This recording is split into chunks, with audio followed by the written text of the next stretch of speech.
Assalamualaikum warahmatullahi wabarakatuh.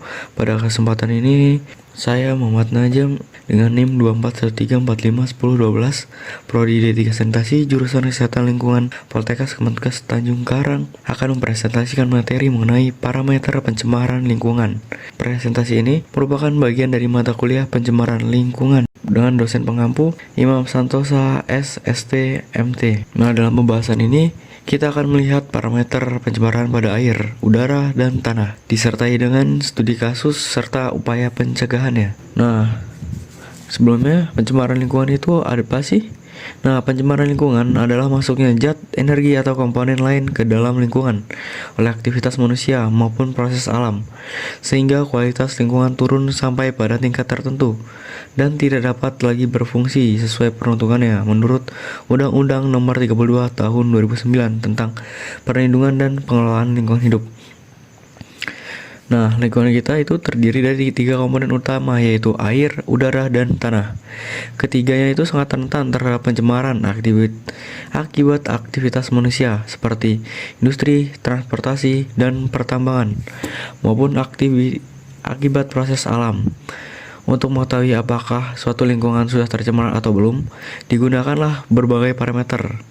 Nah, tujuan presentasi ini adalah untuk mengenali parameter pencemaran air, udara, dan tanah, serta melihat dampaknya terhadap kesehatan manusia dan ekosistem. Lalu, definisi pencemaran air. Pencemaran air adalah masuknya zat, energi, dan atau makhluk hidup ke dalam badan air, sungai, danau, laut, atau air tanah yang menyebabkan mutu air turun hingga tidak dapat digunakan sesuai peruntukannya. Nah, lalu parameter pencemaran air. Parameter pencemaran air dapat dilihat dari aspek fisik, kimia, dan biologi. Nah, secara fisik, kualitas air itu ditentukan oleh suhu, warna, kekeruhan, bau, rasa, dan jumlah padatan terlaut atau TDS.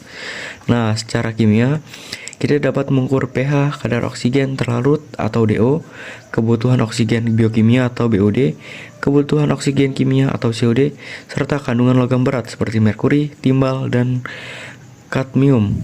Sementara itu, secara biologi, indikator utama adalah jumlah bakteri coliform, keberadaan E. coli, serta ledakan populasi plankton yang dapat menandakan eutrofikasi. Jenis pencemaran air yang pertama, organik, seperti kotoran manusia, hewan, atau limbah makanan yang dapat meningkatkan kadar BOD. Nah, yang kedua ada anorganik seperti logam berat dan garam beracun yang dapat mengganggu kesehatan manusia. Yang ketiga ada biologi seperti bakteri patogen yang dapat menyebabkan penyakit. Yang keempat ada radioaktif seperti dari reaktor nuklir yang dapat bersifat sangat berbahaya. Nah, lalu ada studi kasus pencemaran air yaitu Sungai Citarum. Nah, contoh nyata pencemaran air adalah Sungai Citarum di Jawa Barat yang termasuk salah satu sungai terkotor di dunia. Industri tekstil itu membuang limbah mengandung logam berat seperti merkuri, timbal, dan kromium. Selain itu, limbah domestik juga meningkatkan BOD dan COD. Dampaknya, banyak warga sekitar mengalami penyakit kulit, diare, dan keracunan logam berat. Sementara ekosistem sungai rusak karena banyak ikan yang mati. Upaya pencegahannya adalah pengolahan limbah industri dan domestik melalui IPAL, edukasi masyarakat agar tidak membuang sampah ke sungai, serta rehabilitasi ekosistem sungai. Definisi pencemaran udara. Pencemaran udara adalah masuknya zat, energi, dan atau komponen lain ke udara yang dapat menurunkan kualitas udara sampai pada tingkat tertentu sehingga tidak dapat memenuhi fungsinya. Jenis pencemaran udara yang pertama ada primer, yaitu polutan yang langsung berasal dari sumber seperti CO, SO2, dan NOx.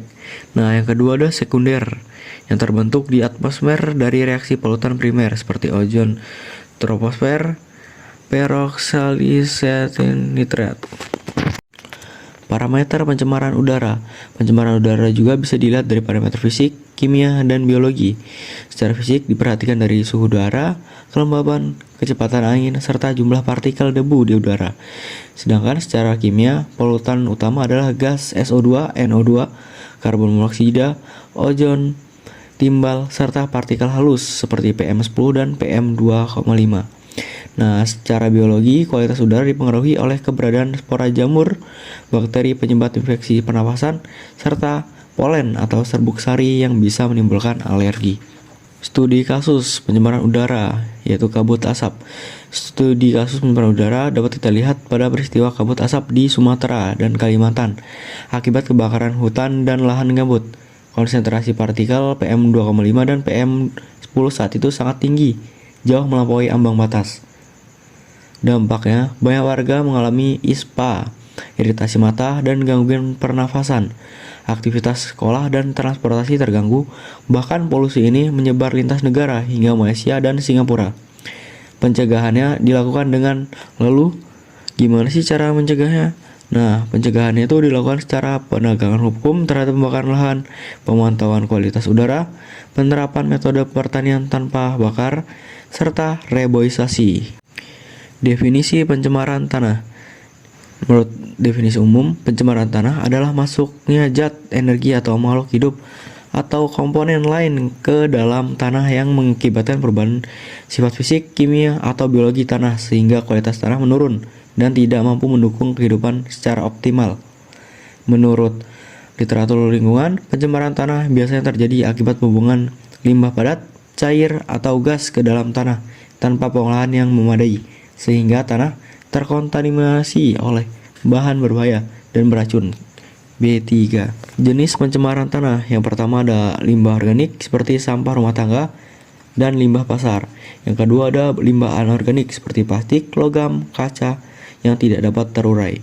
Yang ketiga ada limbah berbahaya atau B3 seperti pestisida, limbah medis, limbah industri B3. Yang keempat ada radioaktif seperti sisa bahan nuklir dan tumpahan isotop. Parameter pencemaran tanah. Pencemaran tanah juga dapat dilihat dari 3 aspek. Secara fisik, parameter yang diperhatikan adalah tekstur, warna, porositas, dan kelembapan tanah. Secara kimia, tanah bisa tercemar jika pH terlalu asam atau basa, atau mengandung logam berat, pestisida, hidrokarbon, dan salinitas berlebih. Secara biologi, pencemaran tanah bisa ditunjukkan dengan berkurangnya mikroorganisme, dekomposer, menurunnya populasi cacing tanah, serta munculnya mikroba patogen berbahaya. Studi kasus pencemaran tanah Teluk Buyat. Kasus pencemaran tanah pernah terjadi di Teluk Buyat, Sulawesi Utara akibat limbah tailing dari pertambangan emas. Tanah dan air di sekitarnya itu mengandung merkuri dan sianida. Akibatnya, tanah kehilangan kesuburannya, air tanah tercemar, dan masyarakat mengalami keracunan logam berat seperti gejala penyakit minamata. Lalu gimana sih cara mencegah? Nah, upaya pencegahan yang bisa dilakukan adalah pengelolaan limbah B3 sesuai standar, reklamasi bekas tambang, pemantauan kualitas tanah dan air, serta penerapan teknologi tambang ramah lingkungan.